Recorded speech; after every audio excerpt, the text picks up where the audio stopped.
Esse podcast faz parte da FIO. Siga @FIO Podcasts e conheça a rede ativista de vozes. Uma boa noite. Não, gente! E aí, bicha? Quem é você? Bom dia, bicha. Seu jornaleco em áudio que é pra você começar o dia bem informado. Tudo, ou quase tudo, que virou notícia sobre a comunidade LGBTQIAP+. Quinta-feira, 10 de março de 2022. Hoje é o dia do telefone. Vamos aos destaques de hoje. Juiz federal concede licença paternidade de 180 dias a oficial LGBTQIAP+, da Marinha. TJD do Rio concluiu. Fluminense denunciado por racismo. Flamengo por homofobia. Governador do Texas associa procedimentos de transição a maus tratos infantis. Olá, eu sou o GG e este é mais um Bom Dia, Bicha, seu podcast diário de notícias LGBTQIAP+. Deu no Metrópolis. Decisão inédita manda Marinha conceder licença de 180 dias a pai gay. Publicado em 7 de março de 2022 por Cleomar Almeida. Pela primeira vez na história das Forças Armadas e em 285 anos da Marinha do Brasil, um tenente médico obteve na Justiça o direito à licença paternidade nos moldes da licença maternidade, de 180 dias. Homossexual e pai solo, o oficial iniciou há 10 meses a luta para cuidar mais de perto do bebê, que nasceu de uma barriga solidária. Pai de Henri, o urologista goiano Tiago de Oliveira Costa, de 37 anos, que trabalha e mora em Brasília, obteve o direito à licença de 180 dias por nova decisão do juiz Bruno Anderson Santos da Silva, da Terceira Vara Federal da Seção Judiciária do Distrito Federal. A liminar foi publicada nesta segunda, dia 7, e cabe recurso. O juiz reconsiderou sua própria decisão que havia negado o pedido de liminar após o Metrópolis contar em novembro de 2021, em primeira mão, a luta do oficial da Marinha do Brasil para ficar mais perto do bebê. A criança foi gestada na barriga solidária de uma amiga de Tiago sem contrapartida financeira após inseminação artificial. Na modalidade de reprodução humana assistida escolhida pelo tenente, a gestante não é considerada mãe do bebê e o pai genético torna-se o único responsável pelo recém-nascido logo após o parto. Por isso, o genitor é chamado de pai solo. Com o filho no colo, Tiago disse que a nova liminar superou entraves administrativos e jurídicos. Segundo o médico, a Marinha do Brasil havia concedido apenas a licença de 20 dias para ele, ao contrário de seu outro local de trabalho que, na época, autorizou a licença de 180 dias. A justiça se fez. É histórica, inédita e memorável uma decisão como esta. É o respeito a novos modelos de família e a proteção à criança ou ao adolescente. Ser o pioneiro neste tipo de ação abre caminhos e oportunidades a novos pais solos que formam suas famílias, seja por suas escolhas pessoais, seja por outros motivos. Ressaltou. Antes mesmo de o TRF1 julgar o recurso apresentado pela defesa, o juiz federal reavaliou sua própria decisão. Desta vez, ao conceder a liminar, ele considerou tratados internacionais, a Constituição e o Estatuto da Criança e do Adolescente, para reconhecer a necessidade de proteção integral do bebê. Na nova decisão, Bruno Anderson observou a falta de lei que garanta a licença de 180 dias aos pais. Todavia, não raras vezes, o tempo do legislativo não é o tempo da vida cotidiana, que não se cadencia ou se anula à espera de uma conformação legislativa aos anseios do cidadão. Destacou. Pois é, o tempo do legislativo não é o tempo da vida cotidiana quando não há interesse de que não seja, não é mesmo? É, gata. Bom, a matéria completa tá no link no descritivo do episódio, é importante ler, tem muitas informações que podem subsidiar uma série de situações similares do Brasil afora.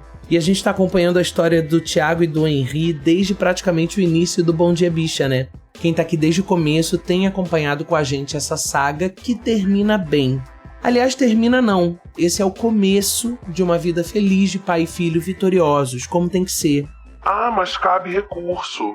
Tenta lá, Marinha do Brasil. Direito, vocês têm realmente. Mas Henri e Thiago vão vencer. E a gente vai seguir acompanhando. Deu no Globo Esporte GE, TJD do Rio conclui inquérito, oficializa denúncia contra Fluminense por racismo e denuncia Flamengo por homofobia.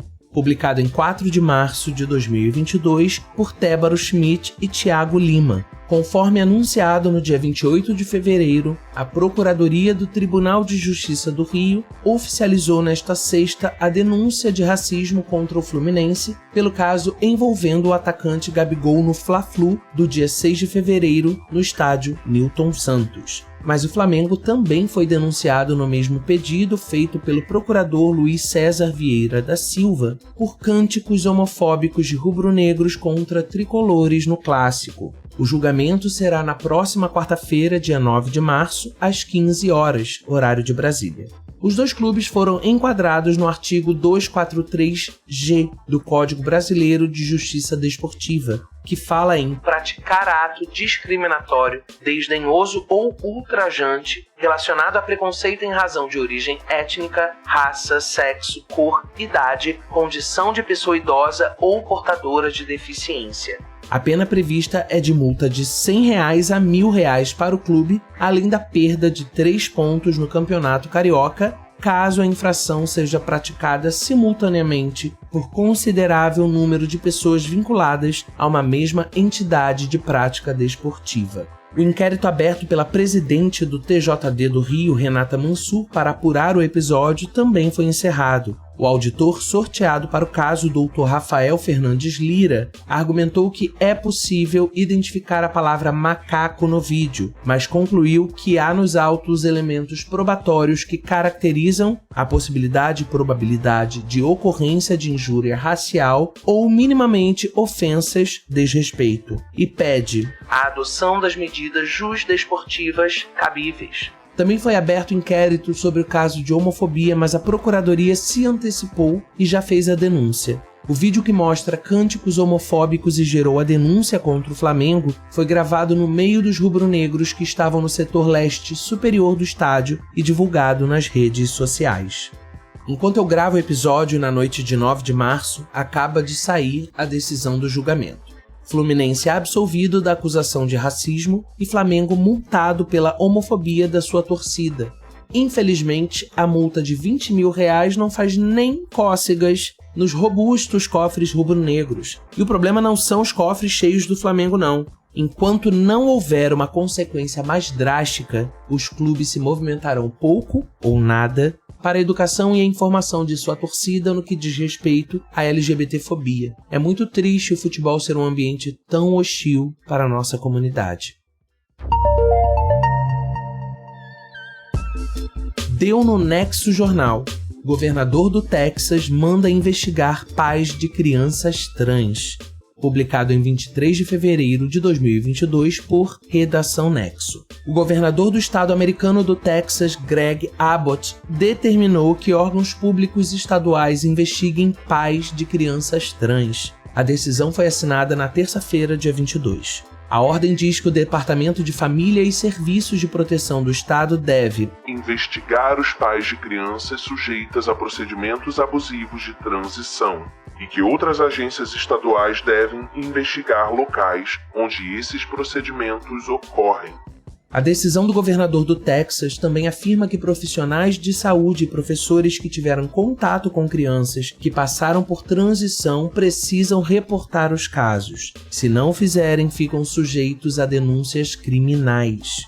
A determinação de Abbott é baseada em uma decisão tomada pelo Procurador-Geral do Texas, Ken Paxton, na sexta, dia 18. Segundo Paxton, a lei estadual permite uma interpretação segundo a qual procedimentos e tratamentos de transição podem constituir legalmente abuso infantil. Ele cita como exemplo terapias hormonais e cirurgias de transição. O estado do Texas é historicamente um dos mais conservadores dos Estados Unidos. Em outubro de 2021, Abbott já havia proibido que meninas trans participassem de competições esportivas femininas no estado. Gente, é um toma lá da cá de progressismo versus conservadorismo, né? Sempre foi. É que a tecnologia, a informação, a superconexão estão acelerando substancialmente esse processo. A gente vê de maneira bem palpável, né, esse movimento. Nosso país, por exemplo, vinha crescendo e caminhando em um percurso mais à esquerda, então a direita golpeia o Brasil e assume a ponta, o conservadorismo vence essa batalha, aí a gente está aqui agora ocupando um espaço de comunicação como progressistas, como pessoas LGBTQIAP+, e com vontade, com disposição de ir muito longe. É a reação da reação. Ou o sistema considera as nossas existências de maneira definitiva, ou vai haver pane. Texanes, fiquem firmes. Chegamos ao final de mais um Bom Dia Bicha e hoje por aqui o dia foi tenso, foi puxado. Eu estou podre de cansaço, então eu não vou ficar te segurando muito mais aqui não. Só vou relembrar sempre a hashtag DivulgaLGBT, que é a nossa tour de divulgar seu projeto para a comunidade LGBTQIAP+. Se você tem um projeto, se você conhece alguém que tenha, manda uma mensagem de voz pra gente lá no Anchor, ou na DM do Twitter, ou no direct do Instagram. O link pro Anchor e o link para as nossas redes sociais estão na descrição do episódio. Se você preferir, também pode mandar por e-mail lá no quilbichapod@gmail.com.